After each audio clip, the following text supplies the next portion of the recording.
So last week on the show, I was talking about being a guest on podcasts because a lot of times you might have guests on your show, but you're not doing the other side of the equation, being on other shows, getting in front of their audiences, and getting all the value that comes from that. And before listening today, if you don't do that, if you're unfamiliar with guesting and how it works from that side, I'd recommend going back and listening to that first, because today we're going to get into what is a real natural step as a result of wanting to be a guest, which is paying somebody to book you as a guest. And as somebody who runs a show and books myself on other shows, I've seen a lot. And frankly, I think the guest booking industry is risky, dangerous, and more likely than not, a complete waste of your time and money. So we will talk about that in extensive detail. And let's get into it. It's Not Just Talking. I'm your executive producer, Vince Quinn. I'm here to help you sharpen your podcast strategy, improve your production processes, and build your hosting skills so that you can put more time back into your business, which is the goal of hiring somebody to book you on shows.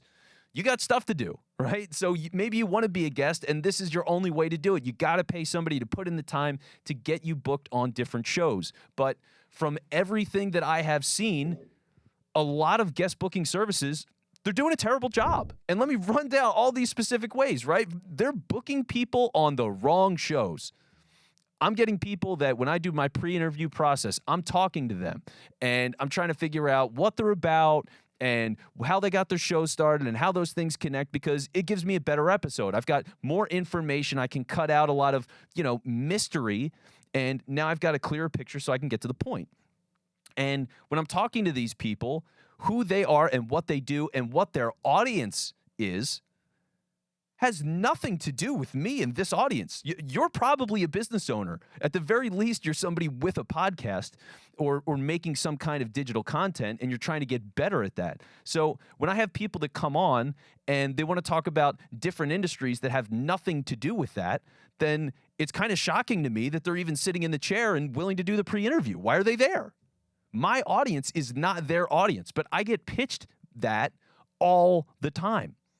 And I think the worst part is that people don't know, because they're just taking it for granted that the person that's doing the booking actually has their best interests in mind. They don't. And you can see it in the way that these people get pitched, because it's not just that they're booking them on wrong shows, they're booking them on just terrible shows. It doesn't even matter if the audience is there or not. But the other thing is, does anybody listen to these shows? So many times when it comes to guest booking, there's this idea that I need to get on X shows, or people might tell you they're going to book you on X shows per month. That is not the strategy. That is not how you should think about it. It is a complete waste of your time to go about it in that way. If it turns out, like, this is my approach to it when I'm trying to book myself on the different shows that I appear on. Do they fit my market? Great. Okay, I'm going to go and send them a pitch. If that turns out that it's 2 shows in a given month, no problem. If it turns out that it's 5 shows in a given month, might be a little problem because of a time management thing, but if I can make it work, that's what I'm going to commit to. And it's just the ebb and flow of things. Sometimes people take a while to get back. Sometimes they're going to tell you to wait 3 months until they can actually record with you because their schedule is booked out all the way until then. So you play the game by ear and you invest however much time you want into getting on more shows and recording shows based on what you can actually balance. But I'm only doing it with shows that I think are a very specific fit. I'm so particular with my time because I want to make sure that these people get it. It's not like a super sloppy show that has no idea what it's doing. The production value is absolutely awful. The host doesn't get it. I just don't want to waste my time. And when it comes to the audience size, that matters, right? You want to be on shows that have a bit of a following. It's okay to be on shows that don't, because there might be certain values in that, the person that you connect with, or, for me, I'm making an awareness play. I'm totally okay to get on smaller shows that don't have massive audiences as long as they're in the right vibe for me. So I'm willing to put that time in right now. That makes sense for me and my strategy, but I'm still specific in terms of what those shows talk about before I even try to get on there. And if you're not doing that, if you're just getting booked on these shows that talk about, we're talking about life and we're talking about fitness and we're talking about mental health and we're talking about business and we're talking about this other thing, like those shows, Is that your audience? Probably not. I don't go on those shows. I try to actively reject them because it's not worth it. But I am particular about it because I don't want to get booked on shows that are inconsistent, not run well. The business owner doesn't seem to have a good grip of what their business is. The business is all over the place. Like, I'm specific, but these people, these guest booking services, a lot of times they're just trying to get you on as many shows as they can. So they don't care. They don't care. They're just trying to put you there because it just says, well, you were on this show, weren't you? You were on this show. That means I did my job. No, it doesn't. Are you getting results from being booked on these shows? Because that's what you want, right? A lot of people assign it to, I just need to get on shows and that's the goal. No, you're getting on shows because the goal is you want people to come back and follow your show. You want people to become clients. You want them to buy your book. Whatever it is, that's why you're doing it. So make sure you're in the right place because you are running a business. You are running a podcast. You do have such limited time and have somebody who really doesn't care about you other than they want to make sure you give them a couple $100 next month. You know, let them just put you on whatever show just because you have a time slot available and they're willing to say yes. That is not a good way to go about all of this. So the wrong shows, bad shows, and the other side of it is they're terrible writing pitches. You should be very specific about the kinds of pitches. Have an idea of how they're pitching you to all of these shows because customization, the slightest bit of customization can do you a whole world of good. You know, my booking rate is pretty good.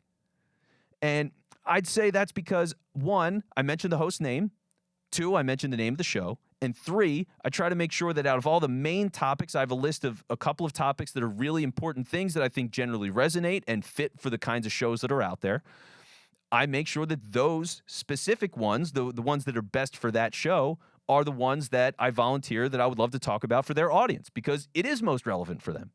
But a lot of times what happens is these agencies will reach out. They send a block of text, which first off is exhausting. I've got so much time in a day, right? Like, I don't want to sit there and read a book from somebody that I might potentially talk to, but also does not have a podcast, maybe. Like, I got literally today, actually, this morning, I got pitched from somebody. This was one agent from one booking service. They reached out to me with 3 separate clients. And as much as it says in my profile to reach out, only if you're a business owner with a podcast, 2 of those people did not have a podcast. And by the time I got to the 3rd person who did, I rejected them. Because I don't need to deal with this. I'm not benefiting this person. It's a waste of my time. They have no respect for me. They have no respect for my show. So sending these generic pitches and just hoping for the best is not respectful of anybody. So I'm very particular. I try to be customized. I care about this person, and I keep it short. So don't send the book. If people want all of that depth of information, they'll get it. They'll look at your profile, your full profile. They'll see what that is. They might have a pre-interview and ask you those questions. You're going to provide a bio, which usually has a lot of information in there. They'll get it. If they want you on the show, they'll get it. Just let people know the very basic 1 or 2 sentences, who you are, what you're about, and how you can help their show. And as much as you can simplify that, your hit rate's going to be pretty good because it seems like you actually care. And it is refreshing to me when people actually mention my name, mention the name of the show, mention the podcast they have, and then say that that's why they want to come on. Because I know they've paid attention to it. I don't care if they've listened to the show before. It's, do they understand what the show is about? And are they actually willing to provide a good conversation in the very specific space that I'm doing this in? That's what it's all about. So when it's the wrong show, it's a terrible show. It's these terrible pitches, and they're just booking you to get you on all of these things. You can see why it piles up. It's such a terrible investment, and it's such a waste of your time on top of it. Time is money, right? So that's why you're paying somebody to do this. And when they're wasting your time and your money actively, it's a terrible investment. Be particular, ask hard questions. If they're not asking you questions, if they don't understand your audience, if they're harping on being booked on so many shows a month, ask them why. Can they confirm that all these shows are going to be super relevant to your audience? Like, put them to the screws. It is an interview. They should earn it. They should know what they're doing. Be specific.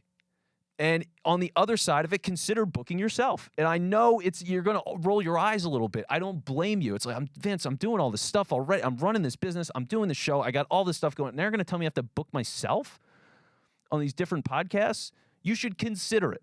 If you can't find somebody that's within your budget and would actually do a good job, you really think they're worth a try to book you because they get it, then yeah, you should do it yourself.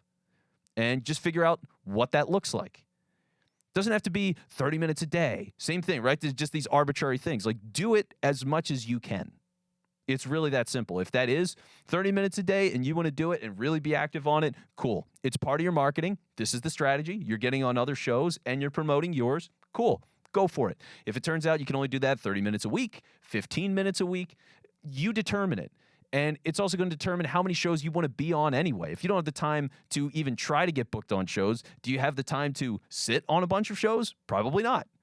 So there is a natural ebb and flow to this. Take the opportunities where your schedule isn't so busy and start pitching like crazy with the idea that you can get ahead and book some stuff and build your schedule around that. You won't be overcommitted. So that's what you want to do, but have that process as much as you can automate it or have templates, and as much as you can make it personalized and pretty to the point. That's going to put you in a way better position than paying somebody $500 to waste your time and put you on garbage shows. If you're listening to this, chances are that your business podcast is struggling, but you're not sure what's holding it back. That's why I created the Podcast Compass Quiz, and in just 5 minutes, you'll get clarity on what's working, what's not, and where to focus your energy next. Best part? It's completely free. So hit the link in the show notes to take the quiz now. If you're not on these platforms where people can book, people can volunteer, reach out to come on your show, you should absolutely sign up for one of those platforms today. Think of the value, right? Somebody else's inefficiency is your opportunity. I've had people reach out to be on this show. Great people. I mean, super established business people, very successful in all these cool and interesting ways. Like, those are people that you will see on the show. And to be able to have conversations with them is incredible. And I didn't have to reach out to them. They reached out to me. And whether or not it's the best fit for them, on some degree, I'm trying to take people that I think truly get it and are relevant. But if there's opportunities where it turns out my audience for this show is not exactly their audience for what their business needs, if they have somebody that's pitching them to come on the show, that's not my problem.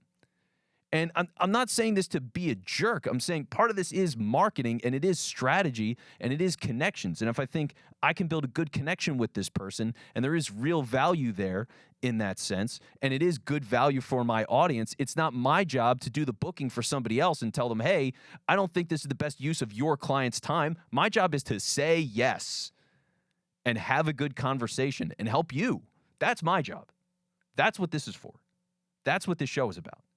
So when you get the opportunity to build up those networks and you're not having to ask people, these great established people, as you want to level up your networks and create more opportunities, to be able to have them be volunteered instead of you begging, right? It feels like, oh my God, I got to ask this person. I'm going to send them an email. I'm going to go through their assistant. No, they're coming to you and saying, hey, how can we get on? How can we set it up? It's like, hell yeah.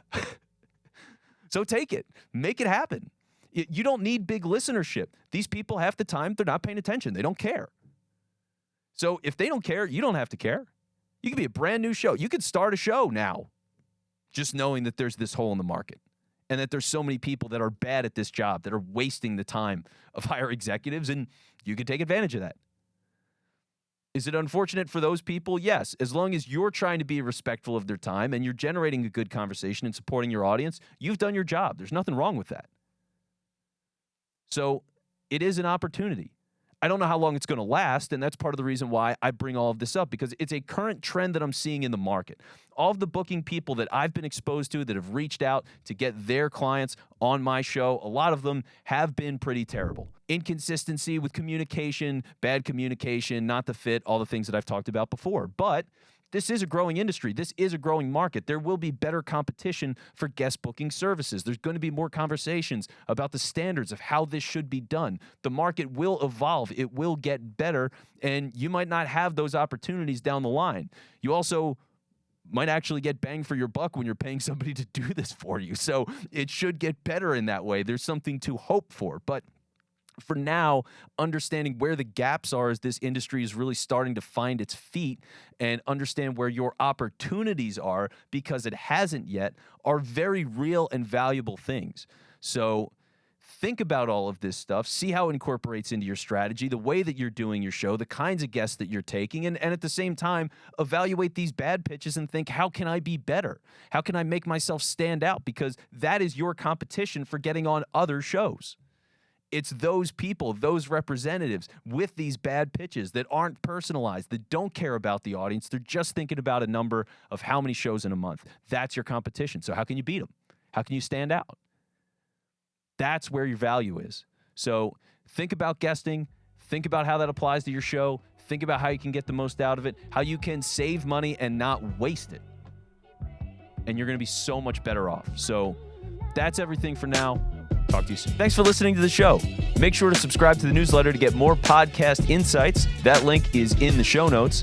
And if you're feeling stuck with your podcast, let's figure it out together. Book a free 10-minute chat with me. The link to do that is also in the show notes. Talk to you next week.